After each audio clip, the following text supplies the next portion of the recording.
What does it take to leave everything behind? Not just a home. Not just a family. But the very ground beneath your feet, the language, the culture, the safety net of familiarity. For Arnold Schwarzenegger, crossing into America wasn't a glamorous leap. It was a painful tearing away. The boy who left Austria behind was stepping into a world that didn't want him. A world that mocked his accent, laughed at his body, dismissed his dreams as foolish. But here's the paradox.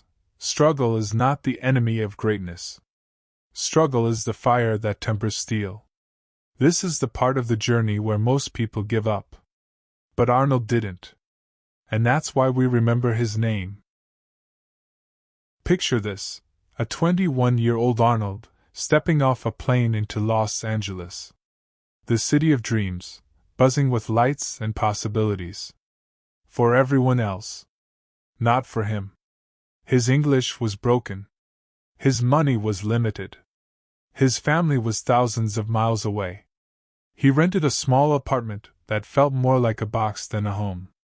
Nights were silent, heavy with homesickness. He would write letters to his parents back in Austria, knowing replies would take weeks. This was the first true enemy, loneliness. And it's not the kind you feel when your friends forget to invite you out. It's the kind where you wake up and realize no one in this foreign land knows you exist. Most people crumble here. Most people turn back. But Arnold tightened his grip. The isolation became fuel. If loneliness was the first wall, language was the second. When Arnold spoke, people didn't just listen, they laughed. Hollywood casting agents smirked.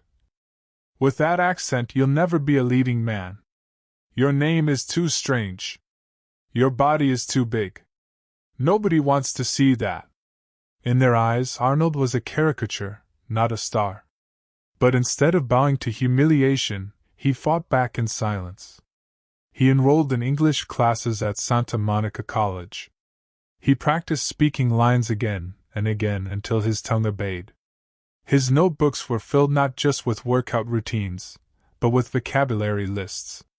What others mocked as weakness, his accent, became, years later, his most iconic strength. A sound instantly recognizable across the globe. The lesson? What feels like your curse today may one day be your crown. Dreams don't pay rent. And Arnold knew survival meant more than dumbbells. So, with his friend Franco Columbu, he started a bricklaying business in Los Angeles. The California sun burned hot, sweat stung his eyes, but he pushed mortar and stone with the same determination he pushed iron in the gym. At first, work was scarce. But Arnold had an idea. Why not use what they had, their physiques? When they showed up shirtless, carrying bricks with sculpted muscles, customers remembered them. They became the muscle masons of Los Angeles. It wasn't just hard labor. It was marketing genius. It was turning sweat into strategy. This is the real grind behind the myth. When your dream is too far to pay the bills, you build something with your bare hands. While others relaxed, Arnold went to war. His battlefield? Gold's Gym, Venice Beach. He trained like no one else, twice a day, hours on end. The clang of iron became his anthem, the ache in his muscles his prayer. Each set was more than physical, it was spiritual. When his body begged him to stop, he whispered, "One more rep." When others were partying, he was visualizing the perfect pose. When others lived for weekends, Arnold lived for the future. He once said, "The last 3 or 4 reps is what makes the muscle grow." This area of pain divides a champion from someone who is not a champion. And this was the crossing, embracing pain, loneliness, and sacrifice, not as punishment, but as the price of destiny. Bodybuilding in the 1970s was a joke to most of the world. Crowds pointed at Arnold in public. Critics dismissed bodybuilding as a vanity show. Even some athletes mocked him, saying the sport had no future. Can you imagine? The man who would one day define physical perfection, laughed at for being too much. But the laughter only sharpened him. He didn't fight back with words. He fought back with results. With every pose, every trophy, every headline, he silenced the noise. This is a truth few understand: the world's ridicule is not a verdict. It's a test. Will you crumble under it, or will you build something unshakable from it?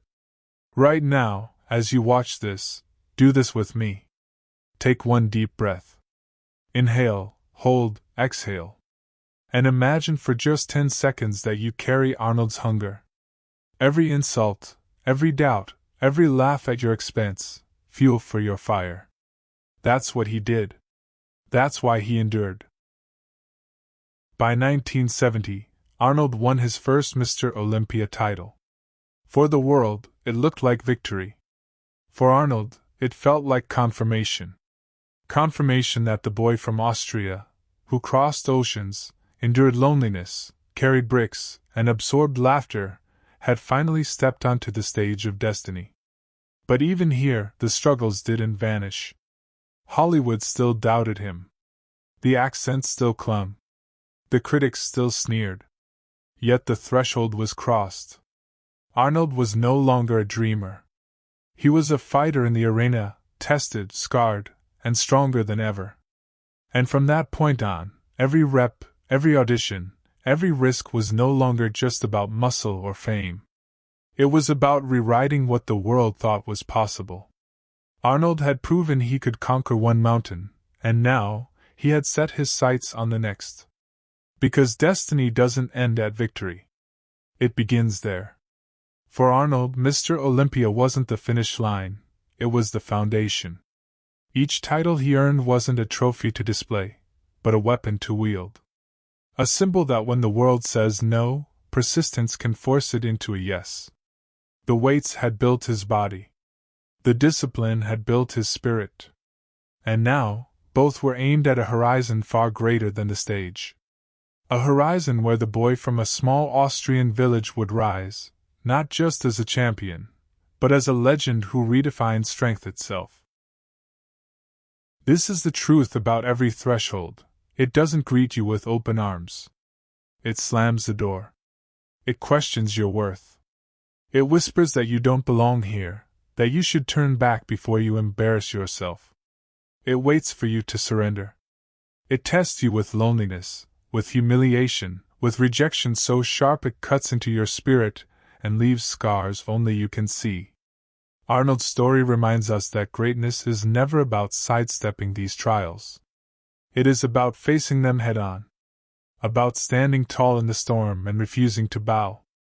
It is about enduring when the weight feels unbearable, when the laughter of doubters echoes louder than your own belief.